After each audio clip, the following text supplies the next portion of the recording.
Estamos aqui para mais um Crônicas. Eu, o Bruno, lá do Leitor Noturno, junto com ele, o cara que eu conheci ontem pessoalmente, lá na Santos Livraria da Galeria Casa Prado, o grande Daniel Scola. Seja bem-vindo, Daniel. Bruno, muito obrigado, hein? É um prazer estar aqui mais uma vez. E hoje nós vamos falar sobre um dos nomes mais importantes do século passado, né? Acho que é o homem mais importante do século passado, o Winston Churchill, né? Vamos usar como base o livro do Erik Larson, O Esplêndido e o Vil, que é um baita livro de um baita escritor. Tu concorda com essa afirmação de que o Churchill é o cara mais importante do século passado? Concordo. O Churchill é tão importante que hoje a gente está aqui vivendo uma democracia graças a ele, graças Sim. à força de mobilização dele. O livro deixa isso muito claro, né? O livro trata da importância do Churchill na Segunda Guerra Mundial, né? Deixa eu Das mostrar ele aqui. escolhas que ele fazia, que ele precisou fazer, né? As alianças que ele precisou fazer. Uma coisa que me chamou muito a atenção foi a relação dele com os Estados Unidos, né? Como ele trouxe os Estados Unidos pro lado britânico da força E ali, digamos assim. o Churchill tinha uma convicção: se os Estados Unidos não entrassem na Segunda Guerra, eles seriam derrotados. Por que ele fez esse movimento? Porque o Churchill era primeiro-ministro da Inglaterra e a Inglaterra estava na iminência de ser invadida pela Alemanha, por Sim, terra. Pelo ar, eles já estavam bombardeando. Aí sim, o Churchill disse assim, ó, se os Estados Unidos, foi convencer o Roosevelt nos Estados Unidos, em Washington, para entrar na guerra. O Roosevelt, num primeiro momento, não queria. Por quê? Porque ele achava que era muito gasto, muito investimento, muita gente ia morrer, e isso não ia ser bom para a imagem dele como político. Ele é. buscava E ele foi cobrado por isso, né? Foi cobrado. isso. Eu acho que se a guerra não tivesse tido esse peso que ela teve mundial, assim, né? Toda a questão do nazismo e tudo mais, eu acho que ele seria muito criticado pelos americanos por ter ingressado nessa guerra, porque os Estados Unidos até então não tinha sofrido nenhum ataque, né? Em terra, não. Aí os Estados Unidos desistiram em 41, entrar na guerra, tá? Aí, em dezembro, os japoneses atacaram Pearl Harbor, E que fica em aí a território. merda foi feita. Aí vai a gota d'água. E que belo E filme é Pearl Harbor, né? Que um um filme baita das filme. antigas, um dos melhores filmes de guerra que eu já assisti. E é interessante porque o Churchill é o homem certo na hora certa, né? O Churchill é o parlamentar mais longevo da Inglaterra. Ficou 60 anos no parlamento. Mas o que chama a atenção, o grande, assim, digamos assim, o grande, a forma mais emblemática pela qual ele é lembrado é o momento em que ele foi primeiro-ministro da Inglaterra durante a Segunda Guerra Mundial. Ninguém queria esse cargo, né? O anterior, Neville Chamberlain, assinou um pacto de paz, não agressão. E o Churchill não acreditava, achava um absurdo isso. Embora fosse menos partido, os Tories, os conservadores. E aí, quando o Neville saiu, não, o Chamberlain, ninguém queria, nem o rei queria, né?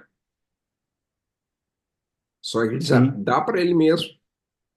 E aí, bom, aí, E o livro o que eu mostra acho mais.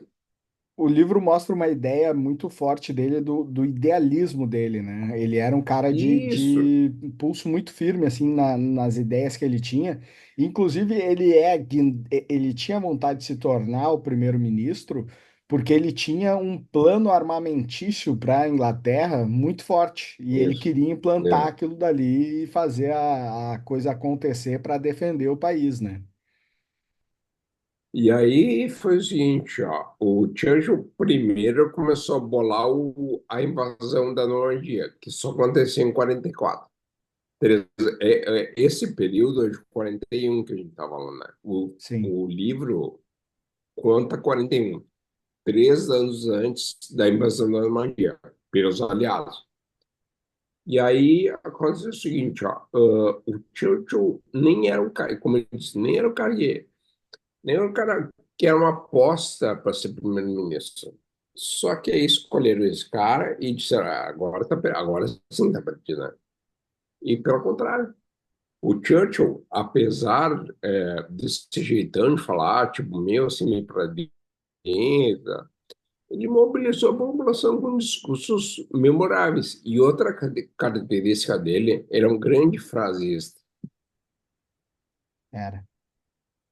Era tão grande frasista que tem frases que dizem que foi dele que não foram. Tudo foi o Churchill que falou também. Mas essa é dele, ó. Vou te ler uma frase que está estou olhando agora. É, é dele porque ele falou para um amigo dele antes do discurso famoso. Ele diz assim, ó, nunca no campo de batalha, no campo do conflito humano, tantos deveram tanto a tão poucos. Sensacional, né? Muito, Pá. muito verdade isso também, né? E tem uma outra tese do Churchill que eu acho muito legal, que é o seguinte, ó, se tu acordar num polo, vai ter só gelo ao teu redor e vento. Tu não sabe se tu está no Polo Sul ou se tu está no Polo Norte, o que explica o mundo de hoje. Ou tu tá, não sabe em qual tu tá, mas tu faz a mesma coisa. Exatamente. Aliás, E é, no meu livro, a primeira frase dele, é, a vo- frase que abre, eu, nos eu, falta eu tudo folhei, menos em mim. eu folhei ontem o teu livro, cara, que edição maravilhosa, né? Muito, ficou muito legal Ah, ficou muito bom, a né? Eu também diagramação sei. do livro, assim, achei muito bonito mesmo. Ah, E falando em livros, o Churchill tem muitos livros sobre a história dele, né? O meu favorito é esse do Eric Larson, que eu acho que ele consegue fazer uma narrativa bem interessante sobre a história, né? E ele pega um pedaço bem pequeno da história, que ele não chega nem aí até o final da guerra, né? O final da guerra vai muito ano não, passando o livro, né? não, E, esse período aqui é só um bombardeio de Londres, da e eu Inglaterra. acho que as últimas páginas ali ele diz o que que aconteceu no final, né? Ele fala ali Uhum, de como foi a decisão do dia D e o tal, mas é desfecho. muito interessante, o desfecho.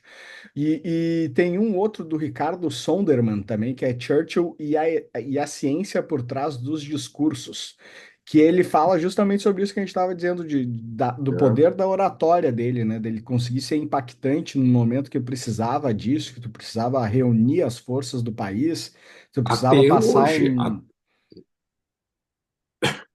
até hoje existem arquivos, por exemplo, hoje esse museu não existe mais, tá? Mas até 2017 tinha um museu em Washington chamado Museum. Infelizmente ele fechou.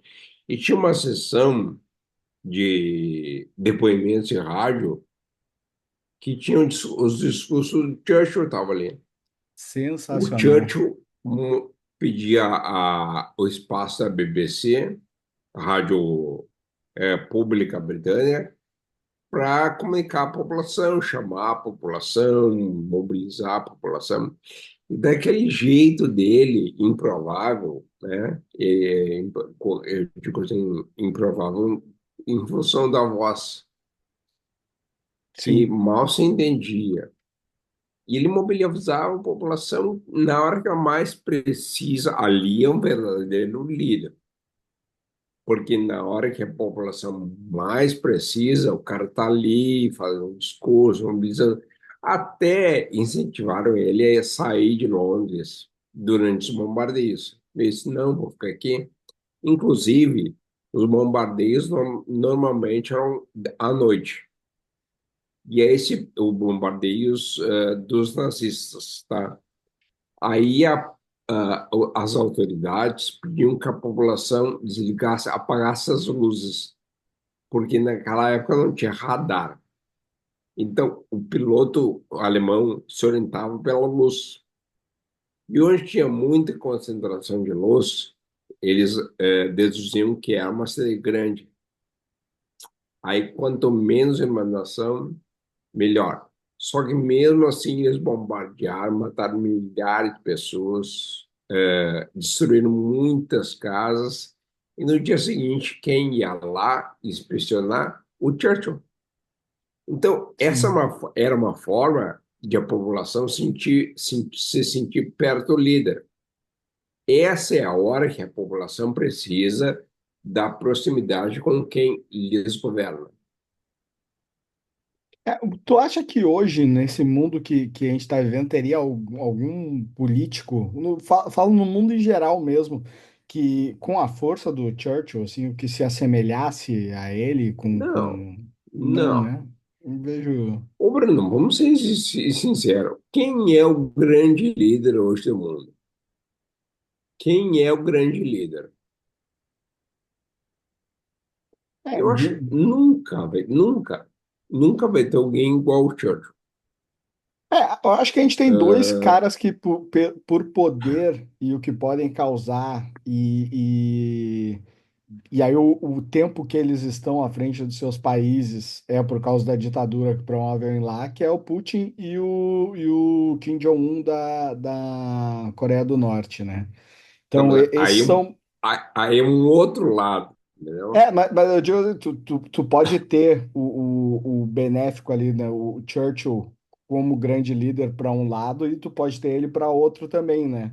E É, eu vejo assim que para o outro lado, muito, eu acho até que para esse lado maléfico, assim, digamos assim, né? Ou de uma ideia mais um pouco mais ditatorial, né? Aparentemente mais pessoas surgem com essa ideia do que com a ideia de pacificação ou de construção de nação, assim, né? É mais fácil tu ter longevidade com esse tipo de político do que com alguém que pretende fazer o bem. Se parece um cara que eu achei que durante muito tempo foi um grande líder e até durante algum tempo ele conseguiu deixar as diferenças do país dele um pouco mais baixas e é um grande cara também, um grande pensador, foi o Obama, né?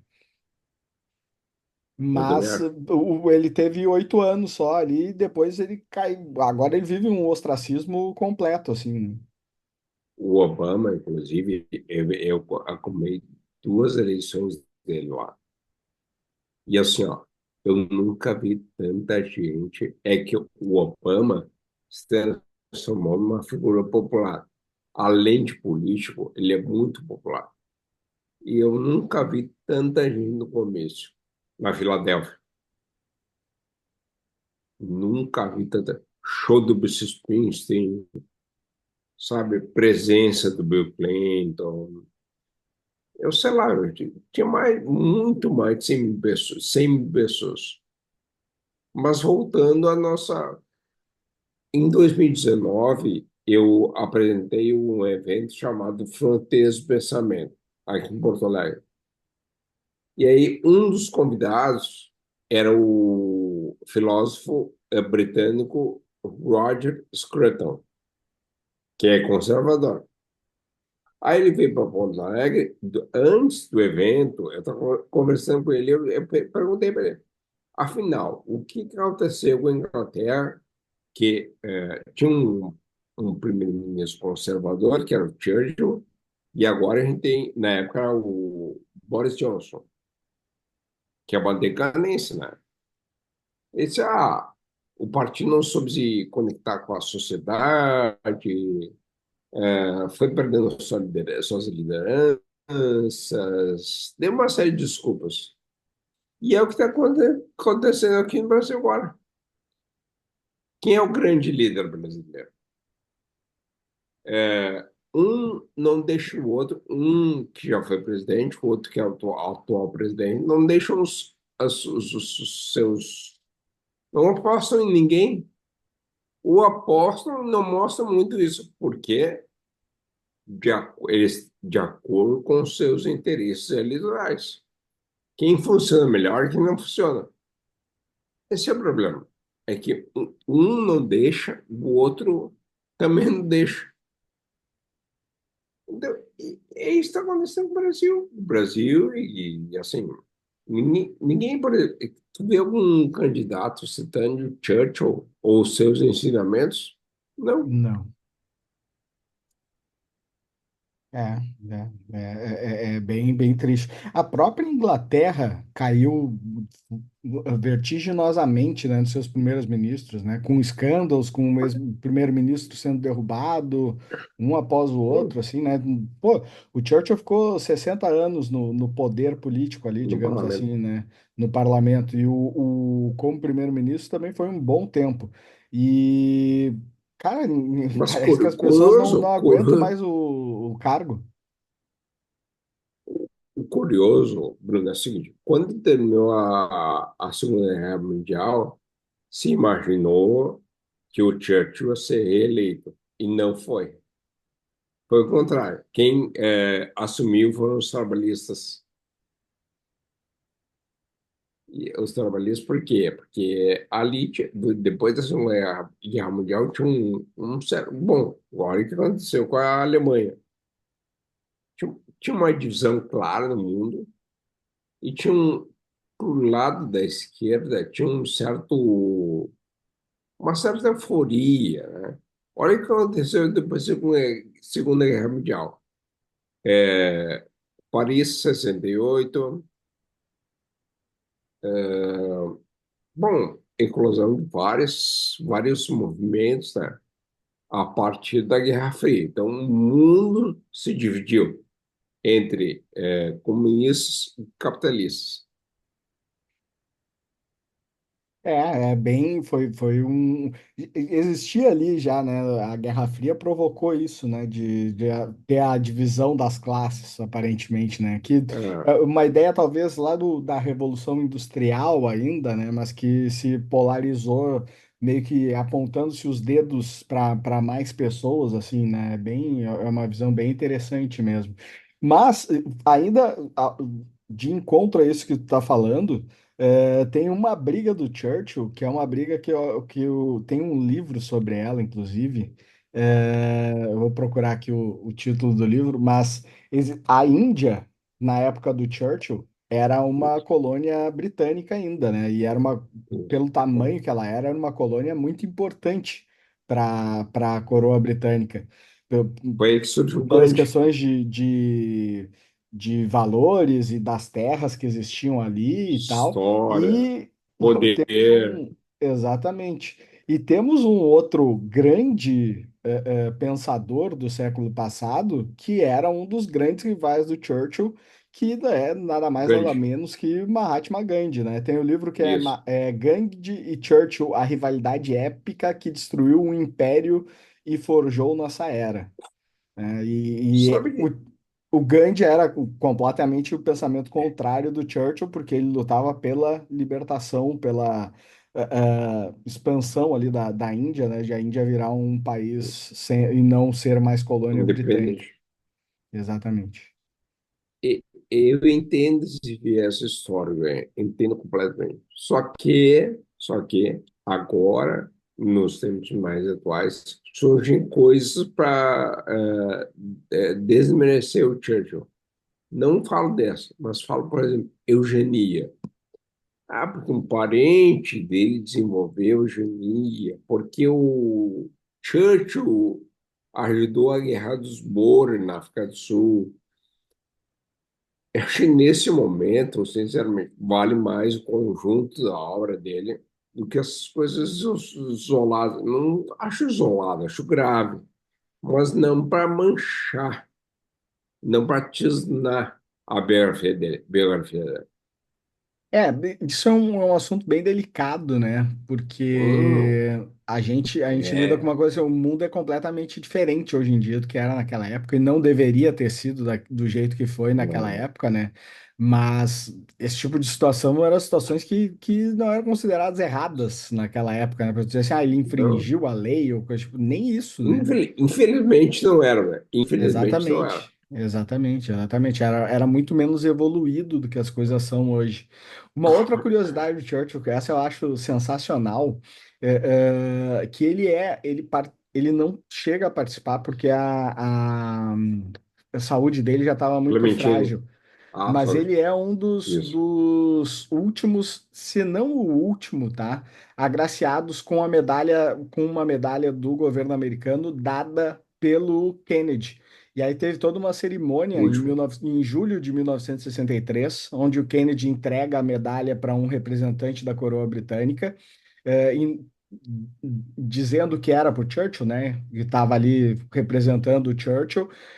Não vou lembrar o nome da congratulação que foi dada para ele, mas era da mais importante dos Estados Unidos na época. E o Churchill não foi porque a saúde dele já estava muito frágil, ele não ia conseguir aguentar uma viagem como aquela. E aí tem outra parte da curiosidade que é ele não vai porque a saúde dele estava frágil, mas quem morre primeiro desse evento é o Kennedy 4 meses depois. Morto. É porque o Churchill vai morrer só em 65, né? Então Isso. é uma coisa assim, ele não vai porque ele estava ali já muito mal realmente, mas o Kennedy acaba falecendo antes e é um dos últimos agraciamentos, vamos chamar assim, que o Kennedy dá a alguém pro Churchill.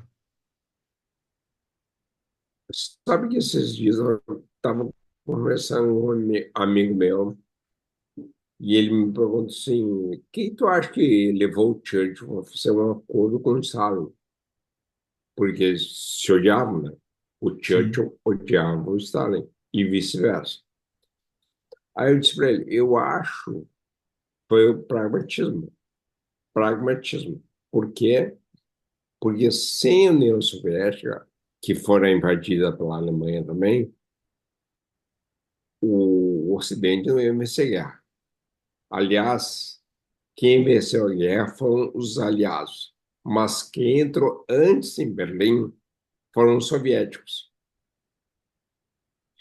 Então, o Churchill aparece do lado de Stalin, que é autoditador, fascina, pá. Sim, porém, eles foram diplomáticos. Eles deixaram as diferenças de lado e se uniram em favor dos seus povos Era para salvar, para derrotar o nazismo. era uma coisa necessária, né? Aquilo do Hum. o inimigo do meu inimigo é meu amigo, né? Então, naquele momento Esse ali é o pragmatismo. é. E a invasão da Alemanha na Rússia, né, na União Soviética, é um dos grandes erros do Hitler, né? Porque ele pega um tempo Tinha um, muito ruim, o pessoal fica completamente sim, sem o que comer, o que beber, sem armamento, e os russos só recuando cada vez mais, esperando a Alemanha ficar sem mais Operação, nada para contra-atacar, né? Operação Barbarossa, Exatamente. que era o seguinte, ó, tinha um pacto Ribbentrop-Molotov, e não era essa agressão. E é o Hitler, quem confiava no Hitler era um idiota.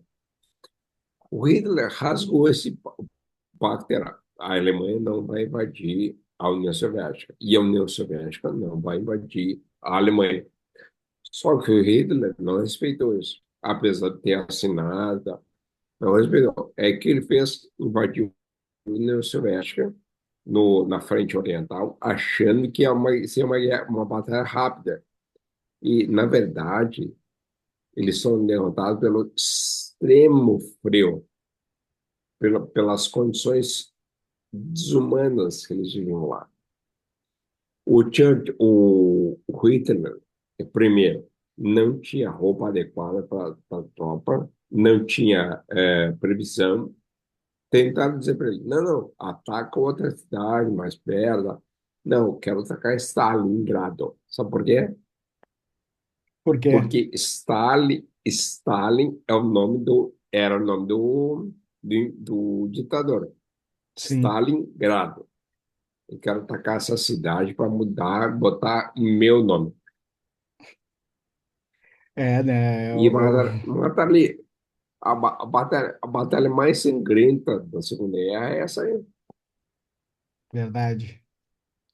Dizem, Verdade. eu li o livro do Anthony Beevor, né? Do Anthony Beevor, Stalingrado. Morreram Sim. milhares de pessoas. Milhares. A população civil morreu de fome. Tinha até É, canibalismo nas ruas.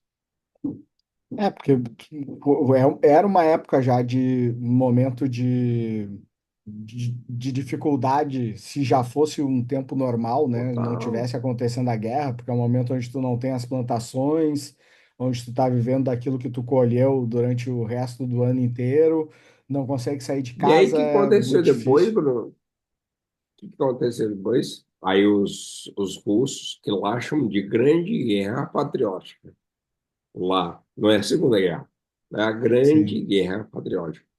Aí o que aconteceu? Os alemães nazistas começaram a recuar e os soviéticos começaram a avançar.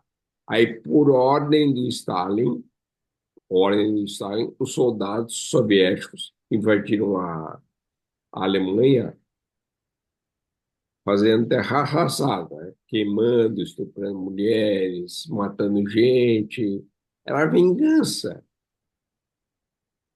É sim. vingança de uma ditadura contra outra.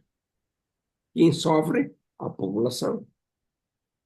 É verdade. É, sempre é a população que sofre, né? Eu me pergunto muito, eu gosto muito de ler os livros de ficção sobre guerras e tudo mais. E tem muitos livros que falam sobre a mente de quem vai para as guerras, né? Ou o soldado que está indo, ou a família do soldado que fica aqui. Isso dá tanto de guerras como de grupos terroristas, né? O que faz o soldado entrar virar um terrorista e tal. E esse lado, assim, né? De o que que o cara ganha obedecendo a ordem cegamente de alguém que tá mandando ele ir para um lugar que ele não vai mais voltar, que ele vai morrer, ou se ele voltar, como é o caso dos Estados Unidos, esse é um tipo de literatura muito batida, né, e muito criticada, com uma crítica muito forte no teor do que vai no livro, do enredo do livro, de por que que tu vai para o Vietnã, por que que tu tem que mandar pessoas para o Afeganistão, por que que tu tem que invadir o Iraque dizendo que eles têm uma bomba que eles não têm. Para que isso? O que que tu ganha com isso? Qual a vantagem disso para a tua população no fim, né? Porque a vantagem disso é o poder, é tu mostrar que é forte, é tu conseguir um território de onde tu vai explorar alguma coisa.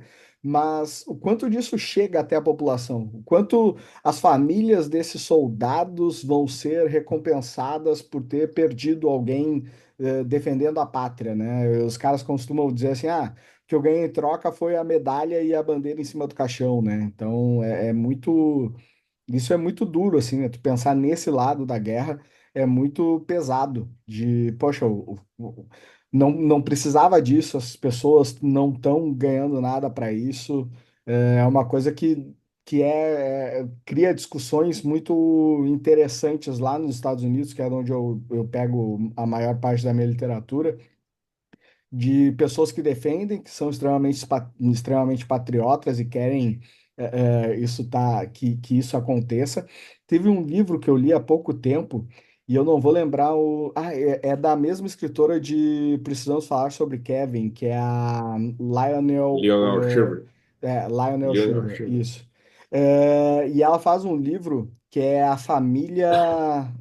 Deixa eu procurar aqui o nome do livro para passar direitinho para os nossos ouvintes. E aí acontece um problema, né? A família Manzaible, que ela conta a história da família num período que é 2029, e aí depois ela vai contar lá depois de 2040 o que que aconteceu, qual foram os reflexos numa coisa distópica que ela cria. E uma das coisas que ela cria, cara, que eu lembro até hoje, assim, para mim é muito sensacional o paralelo que ela faz, é que os Estados Unidos, o código de área para o telefone, o DDI dos telefones americanos é o 001, porque foi onde foram criados os primeiros telefones, né? Onde existiu a intenção. Mesmo que o Brasil é 055, lá é 001. E aí, no livro, conta que eles perderam esse número para a China, porque hoje a China tinha muito mais dinheiro e tinha muito mais pessoas usando telefones, e para conseguir vender coisas para a China e se sustentar, os Estados Unidos precisaram ceder o 001 para a China. E aí tá na manchete do jornal do dia, o pai da família lê aquilo e debate como, cara, que absurdo, como que isso passou para os chineses agora? E aí a gente vê toda a questão de rivalidade entre os dois países.